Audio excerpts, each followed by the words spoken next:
mendapatkan amanat baru, dan dalam menjalankan amanat baru ini kami berikhtiar untuk membawa pesan tentang menghadirkan keadilan, untuk membawa pada semua perasaan kesetaraan. Aceh adalah salah satu tempat di mana kita sama-sama yakin kita perlu meneruskan yang sudah dikerjakan. Kami sering menyampaikan yang mulia bahwa perdamaian dan kedamaian tidak ditandai adanya konflik, tidak ditandai dengan tiadanya kekerasan. Perdamaian dan kedamaian ditandai dengan hadirnya rasa keadilan sosial.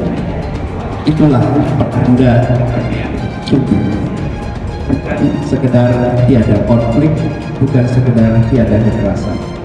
Insya Allah semangat yang sama ini juga selama ini diperjuangkan di Aceh, bahwa di Aceh bukan saja menghilangkan kekerasan. Kami berharap dengan hadirnya Pak Anies di Aceh, ya, dengan doanya para waliullah, para jamaah, mudah-mudahan Pak Anies Allah terima menjadi Presiden Indonesia pada tahun 2020. Kami yang merekomendasikan yang pertama, memang kami yang mengatakan bahwa Pak Anies akan kami bawa sebagai aspirasi kader Aceh dan aspirasi masyarakat Aceh. Dan ya, aspirasi tersebut telah diterima ternyata oleh DPP dengan menyebut Anies pada urutan pertama bahkan. Jadi kami sudah senang sekali hal tersebut. Jadi presiden yang terbaik, amin, untuk Indonesia, amin, seluruhnya. Boleh tahu Bu rasanya gimana tadi bisa selamat? Iyalah, senang, gemetar. Gemetar. Iya ya. Alhamdulillah Mak ya udah Gak salaman pikir enggak sempat jumpa tadi. Akhirnya bisa Bu. Iya akhirnya. Kami dua-dua bisa salaman, bisa Mbak. jumpa tadi. Oke, Alhamdulillah. pesan buat Pak Anies Bu. Iya, alhamdulillah aku udah jumpa. Semoga dia jadi presiden yang terbaik untuk Indonesia semua. Ya. Kerja Pak Anies sebagai Gubernur DKI Jakarta, alhamdulillah sangat luar biasa. Sehingga kita buat di Aceh, bagaimana Aceh ke depan supaya lebih bagus, rakyat makmur, sejahtera. Sigap Aceh deklarasi dukung Anies. Begini testimoni para tokoh.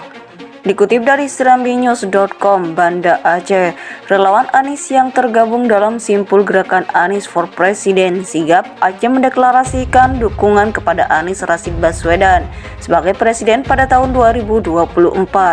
Deklarasi dukungan yang berlangsung di MJ Kopi Minggu 28 Mei 2023 dihadiri lebih 300 orang. Deklarasi yang diikuti para ulama, santri, mahasiswa, akademisi, politisi, anggota DPRA, anggota DPRK, LSM, aktivis perempuan, pedagang, pensiunan, para guru dan para sopir itu berlangsung hikmat dan meriah. Khalid Effendi selaku Ketua Panitia dalam laporannya mengatakan bahwa deklarasi simpul gerakan Anies for President Sigap Aceh merupakan keinginan masyarakat Aceh untuk menunjukkan bahwa rakyat Aceh mendukung Anies Baswedan sebagai presiden.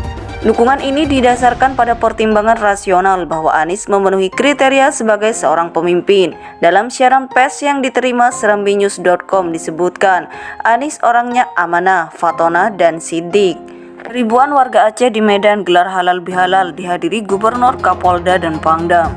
Sigap menerima desakan rakyat untuk mendeklarasikan diri. Inilah dasar pertimbangan mengapa Sigap Aceh dideklarasikan hari ini, kata Khalid secara berapi-api yang disambut tepuk tangan meriah peserta seperti dilansir dalam siaran pers. Ia mengatakan pihaknya patut berterima kasih dan berbangga dalam kondisi ekonomi yang tidak mudah seperti saat ini. Namun tak sedikit relawan yang telah bersedia berdonasi menyumbang untuk sukses acara deklarasi itu. Kami berterima kasih dan inilah salah satu indikator bahwa kita cinta Anies, bukan karena ingin imbalan personal, tetapi kita dukung karena kita yakin Anies mampu membawa perubahan Indonesia ke depan yang lebih baik, lanjut Khalid. Deklarasi sigap yang juga dihadiri mantan Rektor Universitas Syiah Kuala, Profesor Darni M. Daud, PhD, diisi dengan sambutan politik oleh Ketua Sigap Aceh, Dr. Jamal Taib, MA. Dalam sambutannya, Jamal Taib menyampaikan alasan kenapa Sigap dan masyarakat Aceh perlu mendukung Anies. Pertama, bahwa Anies merupakan pengejauhan tahan ajaran Islam dan pewaris Nabi.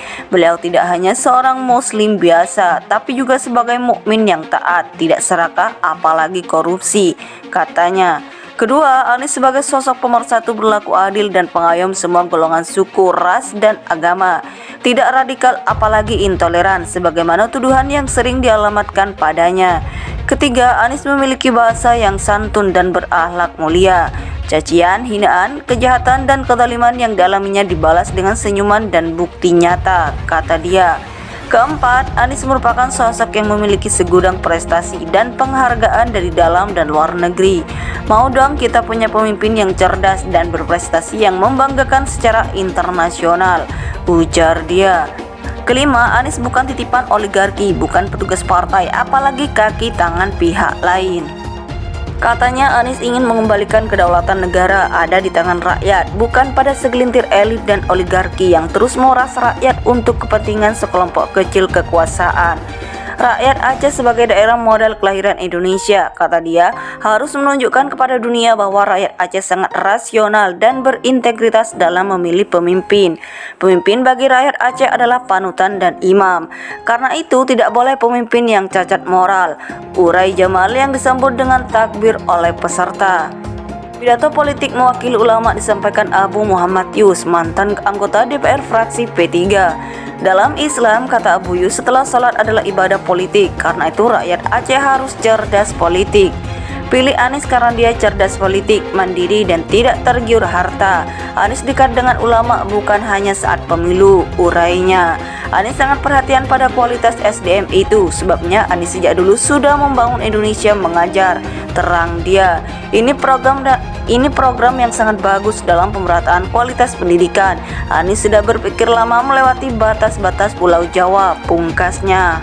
Deklarasi sigap yang juga dihadiri mantan rektor Universitas Syiah Kuala, Profesor Darni M. Daud, PhD, diisi dengan sambutan politik oleh Ketua Sigap Aceh, Dr. Jamal Taib, MA. Dalam sambutannya, Jamal Taib menyampaikan alasan kenapa Sigap dan masyarakat Aceh perlu mendukung Anies. Pertama, bahwa Anies merupakan pengejauhan tahan ajaran Islam dan pewaris Nabi. Beliau tidak hanya seorang muslim biasa, tapi juga sebagai mukmin yang taat, tidak serakah apalagi korupsi, katanya. Kedua, Anies sebagai sosok pemersatu berlaku adil dan pengayom semua golongan suku, ras, dan agama. Tidak radikal apalagi intoleran, sebagaimana tuduhan yang sering dialamatkan padanya. Ketiga, Anies memiliki bahasa yang santun dan berakhlak mulia. Cacian, hinaan, kejahatan, dan kezaliman yang dialaminya dibalas dengan senyuman dan bukti nyata, kata dia.